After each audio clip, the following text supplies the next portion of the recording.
Dear students, it's my pleasure. Today I'm going to share with you Rabindranath Tagore's ideas on state and society. The structure of my lecture is as follows. Objectives of the lectures, then introduction. There are three sub-themes. Theme number 1, how to read and bring out the meaning of Tagore's ideas. Theme 2, meaning of state and society from Tagore's point of view. And sub-theme 3, the idea of Swadeshi Samaj. It will be followed by conclusion and a list of references. The objective of this lecture is to reflect on Tagore's such ideas with respect to state and society, particularly to find out their relevance in the context of modern India. Perhaps you are aware that during his long checkered career, Rabindranath Tagore was mostly engrossed with his literary world, but even then he could be found taking interest in the socio-economic and political problem of his time. Even he could participate on many burning issues like the question of the partition of Bengal in the first part of the 20th century. And then during the First World War period, he undertook journey all over the world, particularly in the Western world, in USA and Japan, and he reflected again and again on issues which related to how to protect mankind in a human way in the future. Tagore was essentially a poet, a man of extraordinary creativity. There is no field, not only in the world of literature, perhaps we know even he was an artist. He took interest in drawing, he took interest in environment protection, he took interest in laying the foundation for an educational center with a big difference. But during this checkered career, he was never bound by any particular political ideological dictum. That can we notice in his writings, in his works, only and only a profound love for universal humanism. From the vantage point of our current society, we must say Tagore's ideas relating state society in particular and his reflection on larger socio-political issues of his time in general can be immensely helpful. Tagore's ideas on the state and society appears to be specific, largely context-based, rational, and humanitarian. Say, for example, context basis that can be proved with reference to one of the finest write-up Tagore has gifted us, known as Swadeshi Samaj. This was written primarily in the initial years of the 20th century when then Bengal was subject to ruthless partition by the British colonial masters. Tagore's ideas relating state and society are scattered in numerous sources. Some of well-known sources are just like Swadeshi Samaj or nationalism or even Greater India towards universal man and so on. But they are also to be found indirectly in many of his poems, short stories, dramas, novels. In this connection, I will particularly mention about one or two novels like Gora, like Ghore Baire. Particularly, it is extremely crucial when we try to engage ourselves to unearth, to analyze Tagore's reflections on politics. We must keep in our mind that Tagore was very much sensitive to this question and he himself made it absolutely clear. It was a particular occasion when one young journalist, Sachin Sen, undertook a wonderful initiative by writing a brilliant book on political philosophy of Rabindranath. The book was presented to Tagore. Tagore had gone through it and not only he read it, in response to that, then he produced a brilliant article which is known as Rabindranath's Rashtronoitik Mon. In that particular article, Tagore made clearly the following, which we should keep in our mind before any effort to interpret or analyze or understand Tagore's reflection on state and society in particular, or his political ideas in general. Let me quote: "My ideas on politics did not emanate from my mind as something fixed and complete at a particular time. It has evolved through the experience of life with various changes. There must be some unity thread all through those changes. In order to locate the thread of unity, one has to pinpoint both the primary and the secondary aspect of the writings, as well as those ones which are time bound and which are everlasting. One cannot extract that through a partial reading, but through a realization as whole." That he made it absolutely clear. One has to take note of that, that idea cannot be fixed only to a particular time, only to a particular context. Yes, we must take into account each phases, the context, the overall position, social, economic, political, cultural background. But Tagore meant it absolutely clearly that it was not something fixed. It had undergone through evolution, changes. The main spirit of his writings must have to be pinpointed. In other words, the author must be conscious about not making any kind of intrusion in the light of his own in the name of Tagorean ideas. The meaning is absolutely clear. Tagore's ideas relating to state and society are scattered in numerous sources, already I have mentioned, including some well-known essays on collection of articles. In this respect, I would like to mention particularly about 3 to 4 particular texts that one must read.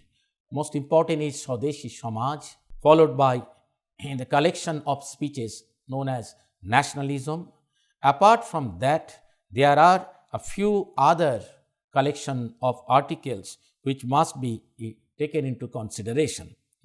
For example, Kalantur, for example, Greater India, or Towards Universal Man, some of the other best known collections.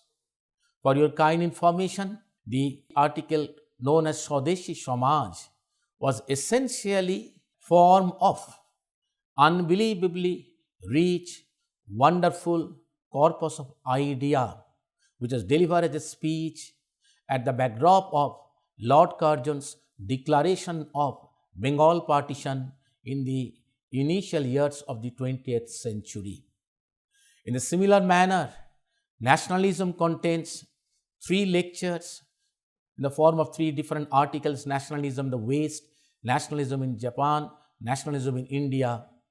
Those were the product primarily at a particular background featured by the First World War. His concern about rejuvenation of the Indian society, and particularly the village society in India, must have to be taken into consideration, which is relevant even today. Swadeshi Samaj was written at the backdrop of Bengal's historic partition in 1903.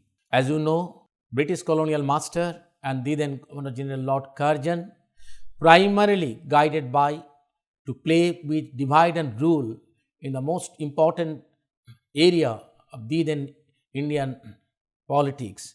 Not only Tagore, the whole of Bengal society was taken aback, and Tagore, particularly at this juncture, actively participated in the national movement from the very early part, say 1903-4 till 1908. Tagore was deeply involved in presenting his ideas in many platforms, sharing with others, and actively participating in the movement. At that backdrop, he delivered a lecture in the year 1904, which ultimately culminated in the form of an article called Swadeshi Samaj. Society or Samaj is the essence of Indian civilization. What Tagore wanted to share with his 2 seminal article or collection of article, Swadeshi Samaj or part of nationalism. The state is external to societal well-being, not only to the overall Indian civilization. If you take into note of that, then from that vantage point, Tagore considered society to be integral part and not the state. In the Swadeshi Samaj articles, Rabindranath particularly highlighted on one of the most important issue, that is negligence of our village is the main cause of societal decay. Yes, Tagore went on again and again reflecting on this issue, that how India or Indian civilization over the years, over centuries, have undergone primarily centering around the village society. During the colonial phase, the negligence of the villages became absolutely noticeable. Not only depicted the arena in crystal categorical terms, but added more emphasis on the reduction of dependence on external powers, colonial master. How? Let us see. Tagore, just like other great modern Indian political philosophers or thinkers or personalities such as Mohandas Karamchand Gandhi, Swami Vivekananda, never considered state as to be the most vital element of the Indian civilizations. In fact, none of them attached supreme importance to the state. Instead, all of them highlighted again and again on Bharatbharsha Samaj or the Indian society. In fact, Tagore never tried to define either the state or the society. Rather, he was more interested in highlighting their respective functions, their area or jurisdictions, and on the basis of that, Tagore gave us clear idea about the differences between society and the state. Tagore categorically mentioned the heart of the Western civilizations, say the English civilization, lies with the state. State is everything there, but for India, it is the society or Samaj. Secondly, the state, as it is commonly known, the government, essentially a machinery which has never been integrated with the Indian society. The state always remained a distant entity to the Indian masses. All kind of activities were taken care of by the society. When the government remains outside the orbit of society and every sense appears to external and alien to the people, then it is potential danger from the point of view of the people themselves to expect anything called social welfare services from the state. How the Indian society, the Indian people will actually behave vis-a-vis the then state, the colonial state power. According to Tagore, that if society depends too much on the state, then the state in turn is bound to exploit them, because any expectation from the state at the cost of their own self-respect. In such a case, the price is too high, because those who look upon the state to deliver the social services, to serve them, should know the state won't do without the price. Tagore categorically mentioned that the attitude on the part of the people to develop more and more dependence on the external help at the cost of society's very own strength and initiative cripples the society on a permanent basis. It will help the society become morally bankrupt. That is the greatest point concern, because by losing moral ethical power, a society cannot move ahead. Tagore, in his ideas on state and society, also has highlighted again and again on a particular point that cordial personal relationship between man and man, the impersonal interest-driven bondage, has always given the highest priority in Bharatbharsha Samaj. Indian tradition does not treat human being as a machinery or a part of machine, as we do come across in the famous utilitarian philosophy of the West. As you know, under the utilitarian philosophy, the maximization of self-interest has been given extraordinary importance. In Tagore's idea, Bharatbharsha Samaj or her Sanskriti never tells us or tells the individual to be egoist, to be self-interested, to be totally submerged in one's own self-interest, community's interest or group's interest. Because for Tagore, the relationship between groups of people then becomes only formal, legal and not human, not personal. This is an extremely important point. As we know, we and they feeling is so prominent in contemporary modern political discourse along religious, along caste, along ethno-linguistic lines. Often we find all over the world, including South Asia, the people are sharply divided among themselves, guided by we and they. And this we and they feeling is not simply a demarcation of the society along such and such lines, but also can be found giving way to ill feeling, animosity, even hatred towards each other, and that under given context like in South Asia, like in undivided India, post-independence India, we are finding again and again the explosion of caste, communal riots. It is primarily because of, in Tagorean perspective, the individual is not in a position to treat the other from moral, ethical point of view, to consider the other never from within the heart. Tagore's extraordinary love and concern for his society and his conscious and open call for minimizing the habit of dependence upon the state, which he considered to be external to our society, has taken aback many of his critics and admirers. Tagore was essentially anti-statist, sure and certain, but at the same time, it is not that he totally opposed state in the sense the anarchist or even the Marxist do. If we try to misunderstand this argument that Tagore, like Karl Marx, or anarchists like Proudhon and Bakunin have totally denounced the factor called state, we will be far from truth. Whereas the modern Western civilization is too much state-centric, but the Indian civilization has never attached that kind of importance. Instead, Indian civilization has been a Samaj-kendrik or society-kendrik. So, by destroying the importance of Samaj, if we ascribe everything to state, then it will be a suicidal case. If we try to find out in Tagore's reflection from the perspective of political theory, the distinction between state and society, I must say we may not be able to keep Tagore along with the mainstream political theory or philosopher.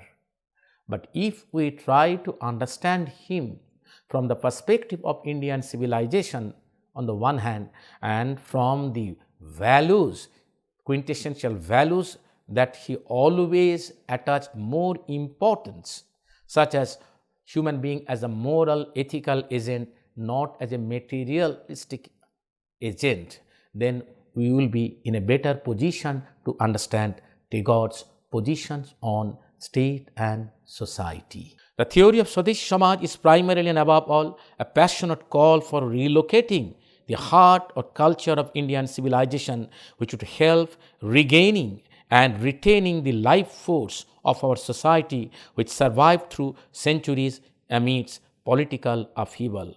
Tagore pointed at the self-restrained and self-contained village society which existed through centuries in pre-colonial India and which hardly depended on any external force for their survival.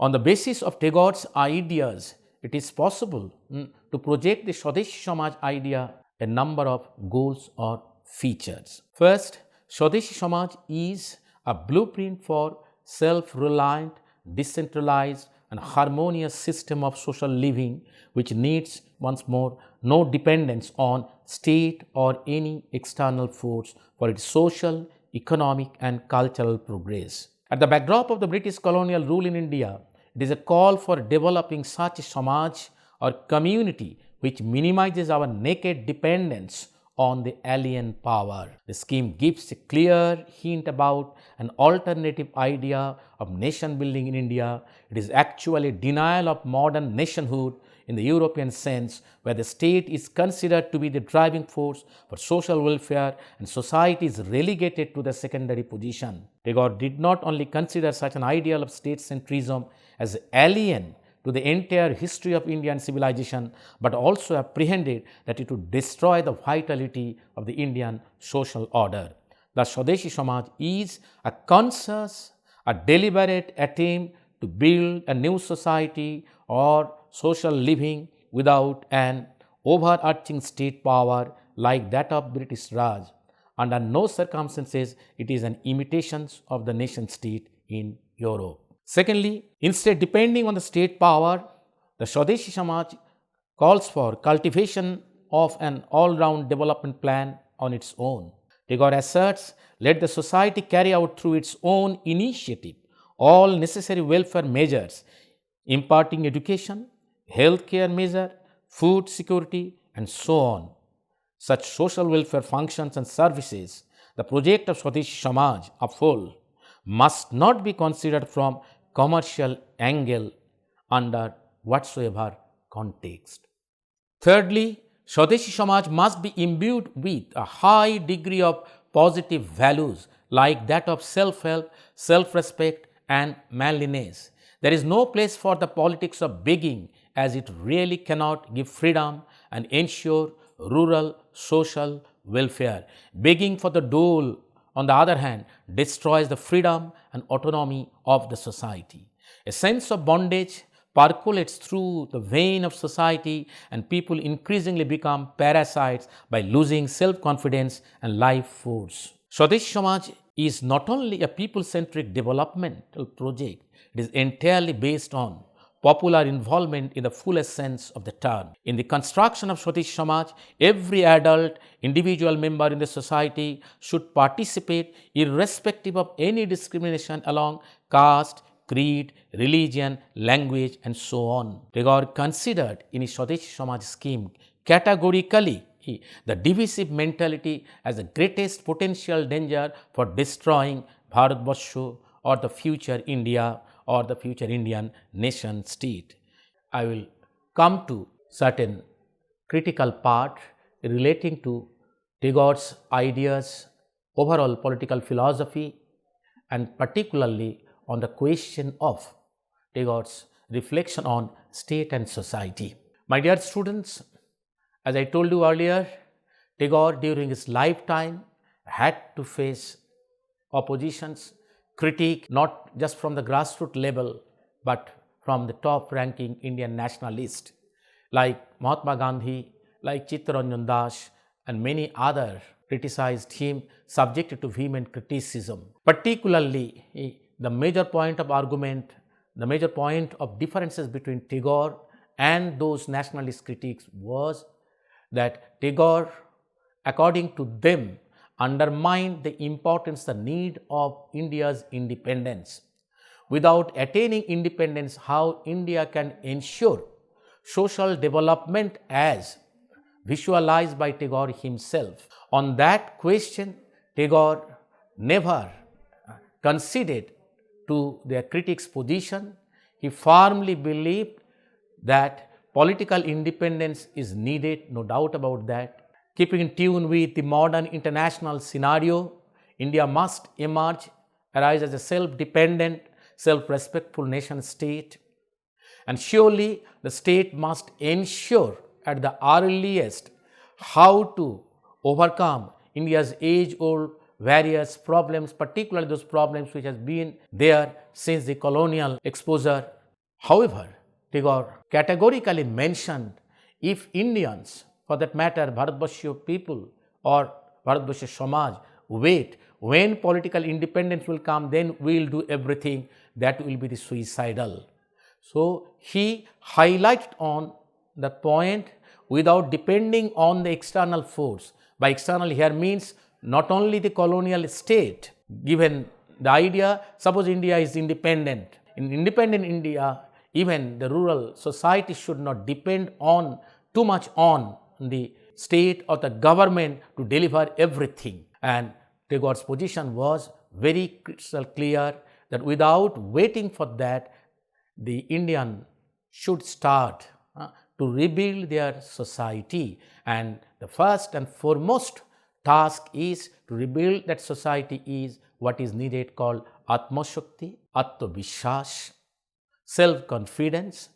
Self-confidence can be there, then Indians also must try to overcome the internal bickering, the differences, and primarily which is the outcome of sharp political contest among the protagonists, among the political parties in colonial India along caste, communal and other line. Tagore kept his faith on the power of the society, that the people must come forward, because through ages, through centuries, they have been here in India, they lived in Indian society, despite there are many provocations, no single group had to leave ever the Indian subcontinent. So Tagore was firmly a believer that his countrymen will be able to regain that faith and can live side by side with having a social solidarity. Apart from the nationalist point of view, Tagore during his lifetime and particularly after has been subjected to vehement criticism from many angles. Say for example, one of the most important one, by and large the Marxists, they have gone through Tagore's ideas and particularly as utopian.